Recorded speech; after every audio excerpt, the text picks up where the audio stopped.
Prevention is the best medicine, says Dr. Sanjeev Sriram, a pediatrician in Washington, D.C. Hi guys, how's it going? How you doing? For him, the Supreme Court ruling to uphold President Obama's healthcare reform is welcome news, extending coverage to millions of uninsured Americans. He hopes they'll go see a doctor on a regular basis. Really, none of us should be facing these terrible choices of having to decide, are you going to pay for medicine or are you going to pay for school supplies? And I'm excited that we can actually start taking prevention seriously, that we are going to start asking families how you feel rather than what kind of insurance you have. Providers will also be on the front lines of the Affordable Care Act's other main goal, to drive down medical costs. The reform pushes for physician groups that coordinate care to share costs across a pool of patients.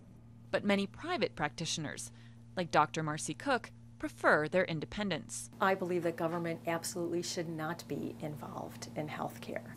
Her practice is a small business, treating patients with infertility problems. She says she's worried government policy will eventually trump her judgment in the exam room. Whatever standards current federal programs like Medicare and Medicaid set, private insurance, which she accepts, tends to follow. There are standards coming from a centralized bureaucratic area, and the physician is forced to follow these standards.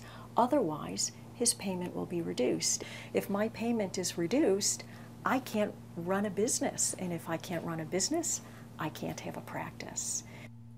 Many American doctors may greet the reforms of the Affordable Care Act, but for some practitioners, it's tough medicine they'd rather not have at all.